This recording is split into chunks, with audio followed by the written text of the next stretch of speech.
Ram and Lakshman arrive in Lanka with Sugriv and his huge army of Vanars. Vibhishan also joins Ram after being expelled by Ravan.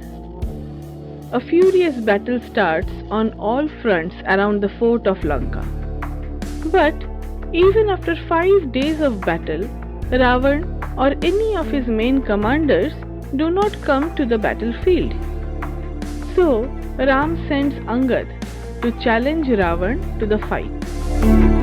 When Angad arrives in Ravan's court, Ravan humiliates him and calls him a monkey. Enraged by the insult, Angad reminds Ravan that how his father Bali had defeated him long ago and dragged him everywhere tied to his tail. Then, challenging one and all present in Ravan's court, Angad puts a firm foot on the ground and dares everyone to try and move it. One by one, all the Rakshasas try and fail miserably. Finally, Angad warns Ravan of the strength of Ram and his army and provokes him to come to the battle. Incited in this way, Ravan sends his son Indrajit into the war, along with many great commanders of his army, like Prachanda, Vidhumali, Suvarna, Agniketu, and many more. But they all begin to fall one by one at the hands of Angad, Hanuman, Sampati, Neel, Susheshan, and Lakshman. Foreseeing this inevitable and shameful defeat at the hands of Vanarsena, Meghnad invokes his powers of sorcery and hides behind the clouds. He single-handedly defeats Ram and his army, as no one could spot or target him hidden in the clouds. At last, Meghnad shoots the Nagpashwan at Ram and Lakshman. This arrow transforms into thousands of snakes, and they completely tie up Ram and Lakshman. Confident of his win now, Meghnad returns to the palace. Seeing the imminent end of his and Lakshman's life, Ram calls for Vishnu's carrier Garuda, who comes immediately and frees Ram and Lakshman of the snakes.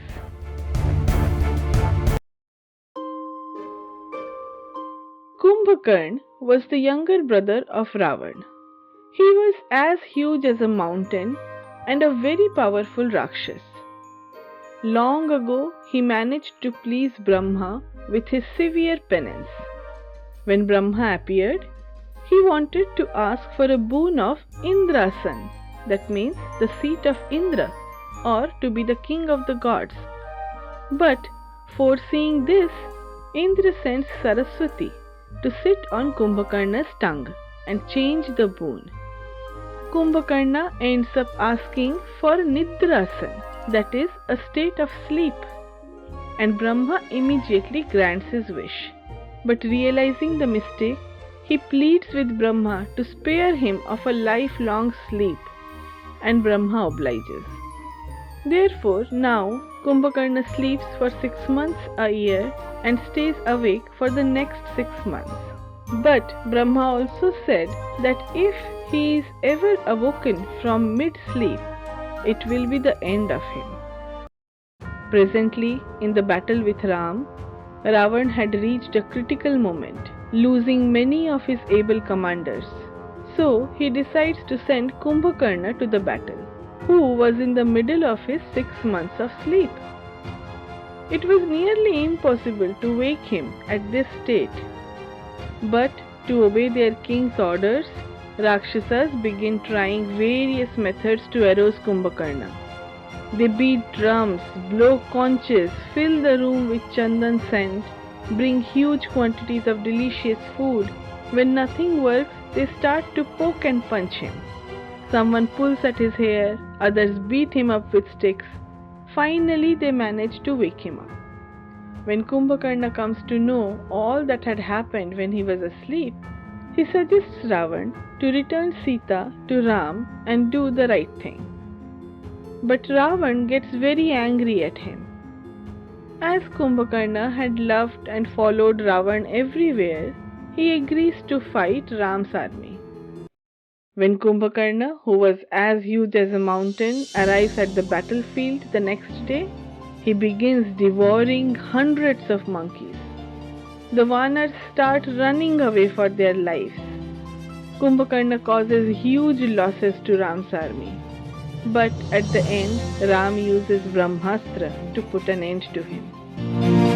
Angry and wrathful, Ravan sends his other 4 sons, Trishira, Devantak, Narantak and Atikaya, along with his brothers Mahapash and Mahoda, to the war. Although they were very skilled and strong warriors, but each of them is eliminated one by Hanuman, Angad and Lakshman. Kumbhakarna's 2 sons, Kumbha and Nikumbha, are also killed in the battle. After such heavy losses for Lanka, Indrajit plans to trick Ram in believing that Sita is dead, so that he will leave Lanka without further battle. Indrajit uses sorcery to create a Sita-like woman and executes her in front of the Vanarsena. Believing it to be true, Ram gets very desolate. But Vibhishan assures him that Indrajit is a very powerful sorcerer and it must all be an illusion. Vibhishan also informs Ram that Meghnad is a staunch devotee of Mahakali and regularly performs the Nikumbhala Yajna. Therefore, it is almost impossible to kill him. But if anyone interrupts this yajna, then Meghnad can be eliminated. Following this plan, Vibhishan, along with Lakshman, Hanuman and some other Vanars, enter Lanka secretly. He discloses the hidden way to the den where this yajna is done. As they enter the den and see Meghnad engrossed in the yajna, Lakshman and Hanuman start uprooting everything and even manage to put out the fire. Infuriated, Meghnad awakens and a battle ensues, wherein he dies at the hands of Lakshman.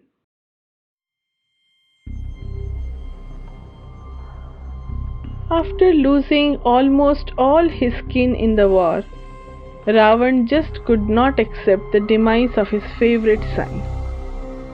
In the agony of his suffering, Ravan attempts to kill Sita for revenge.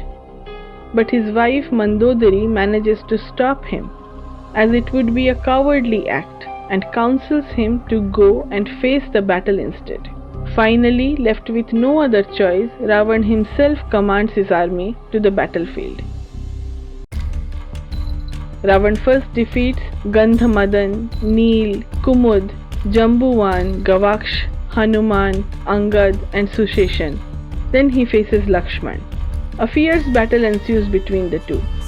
When Ravan realizes that there is no easy way of defeating Lakshman, he throws a powerful weapon called the Shakti Shell at him. Hit by the Shakti Shell, Lakshman falls to the ground unconscious. Seeing this, Ram attacks Ravan viciously. Unable to withstand Ram's wrath, Ravan retreats into the castle of Lanka. Ram, convinced that Lakshman will die soon, is heartbroken, but the Ved Susheshan reveals a way to still revive Lakshman. This was possible only if a very special herb called Vishalyakarni, found on the Gandhamardhan hills, can be given to him before the sun rises tomorrow morning. But these hills were hundreds of miles away in the Indian mainland. Promptly, Hanuman offers to bring it in time and flies off to the sky. After reaching the hills, he first defeats the Rakshas Kalnemi, who was sent there by Ravan to kill him. Seeing his scheme failing, Ravan now orders Suryadev, the sun, to rise in the east, although it was still midnight. When Hanuman sees that the sun is about to rise, and with it Lakshman might lose his life, he nabs the sun in his armpit. But even after searching for long, he could not find the herb. As time was running out, Hanuman decides to bring the whole hill with him. To everyone's astonishment, Hanuman arrives in Lanka, with the immense Gandhamardhan hill. Quickly, Susheshan picks out the right herb and treats Lakshman, and soon he regains consciousness. A happy Ram blesses Hanuman. Then he flies back to replace the Gandhamardhan hills and release the sun. Ravan had a son called Mahiravan, who was born in Patal, the underworld, and lived there. He too was not only very powerful Rakshas but a master sorcerer. After Lakshman's revival by Sanjeevani Bhuti, Ravan summons Mahiravan. He comes to Lanka and manages to steal both Ram and Lakshman by magic and takes them to the Patal. Hanuman follows Mahiravan to Patal and kills them by trick, rescuing both brothers. Ravan, after losing all his sons, brothers, commanders, and other relatives, decides to face Ram in battle in his true form. That is, the Rakshasa with 10 heads. The next day, a fierce battle ensues between Ravan and Ram. Days go by and they keep attacking each other without any outcome. Ram was actually the 7th incarnation of Lord Vishnu and therefore invincible. Ravan, during this battle with Ram, surprisingly sees Ram in his original form and realizes that his foe is no mere human boy, but the all-powerful Vishnu himself. So, Ravan prays to Devi Ambika, Shiva's wife, to come and save him. Charmed by Ravan's prayers, Ambika comes to him and protects him. Seeing Parvati with Ravan, Ram loses all hopes of victory. But then Brahma advises Ram that he must invoke the goddess Chandi. That is the only way to defeat Ravan now. According to Hindu religious texts, the ideal time for worshipping the goddess was spring. But it was autumn now and considered the season where the Devtas sleep. If a deity is invoked at this time, they must be awakened from their sleep. Hence, this puja was called the Akal Bodhan, or the untimely awakening. Thereupon, Ram starts to prepare for his puja. He creates Durga's statue with mud, and the Vanar Sena arranges for all other ingredients. Chandipat is done on the early morning of the 5th day of the month. Then, Ram continues the puja, according to Brahma's instructions, on the 6th, 7th and 8th days. Ram resolves to do the 9th day's puja with 108 lotuses. And once again Hanuman flies away to fulfill this wish of Ram. Eventually, goddess Durga personifies the statue. But just to trick Ram, she steals one of the lotuses.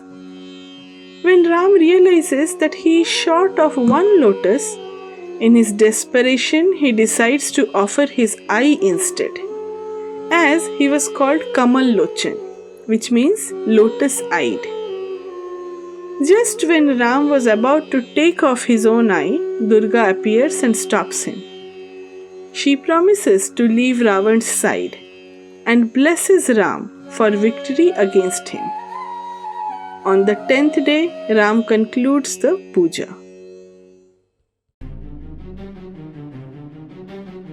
After the 10th day's puja, again a savage battle starts between Ram and Ravan. Ram tries again and again, cutting off Ravan's head, but Ravan does not die.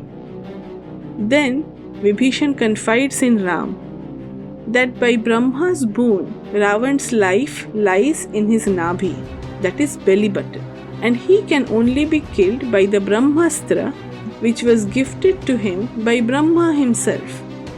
This special Brahmastra was being guarded by Ravan's wife Mandodari.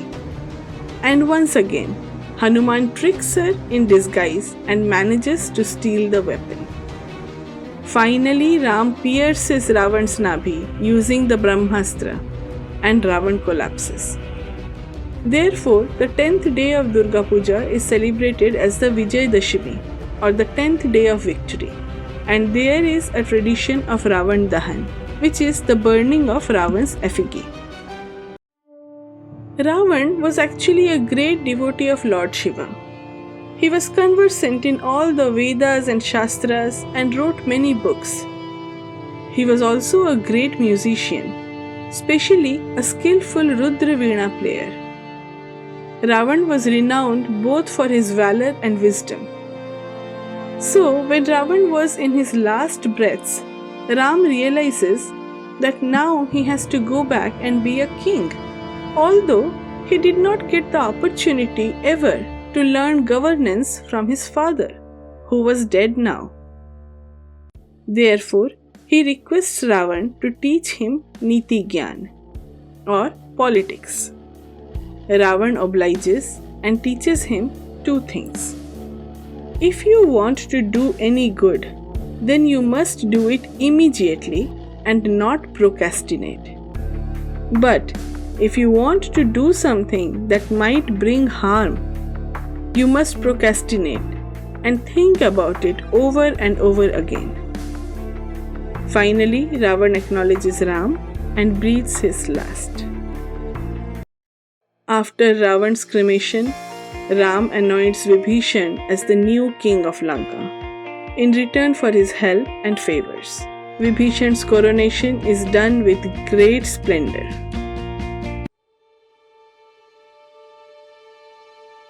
When Sita returns to Ram in the court of Vibhishan, Ram gets very emotional, but nevertheless refuses to accept her as a wife again, as she had lived in the house of a Rakshas for the past 10 months.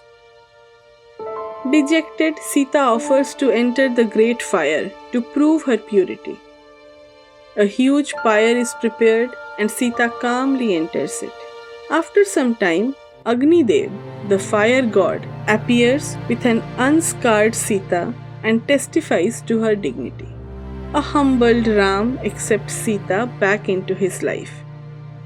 Vibhishan offers the Pushpak Viman to Ram so that he can reach Ayodhya quickly. Ram accepts this offer and departs in the Pushpak along with Sita, Lakshman, Hanuman and the Vanarsena. The news of Ram coming towards Ayodhya travels like wildfire before him. As he was coming through the sky, the people of Ayodhya decorate the whole city with lamps and other decorations. The city begins to shine and sparkle like a star to welcome back Ram. Continuing this tradition, Deepavali is celebrated on this very day every year. Finally, Ram returns to Ayodhya after 14 years of exile. He meets and greets everyone and forgives Kaikeyi and Manthara. Then Ram ascends to the throne of Ayodhya. After the coronation ceremony, Ram was distributing gifts and donations to his subjects and the Vanars. Sita desired to gift something special to Hanuman in return for all his favors and devotion. So, she takes off her most beautiful pearl necklace and gives it to Hanuman, blessing him to be a Chiranjeevi. Hanuman respectfully accepts the gift, but after some time begins to break each pearl with his teeth and search for something inside. Lakshman gets very angry at this display of disrespect and demands an explanation from Hanuman. Hanuman says that he was searching for Ram and Sita inside the pearls, as anything without it is worthless to him. Mocking Hanuman, Lakshman says that even his body does not have Ram and Sita in it, so why not reject it and be dead instead? To prove his point, Hanuman immediately tears open his own chest with his bare hands, and to everyone's shock and astonishment, Ram and Sita were right there, inside of him. A humiliated Lakshman declares that Hanuman is and will be the greatest devotee of Ram ever.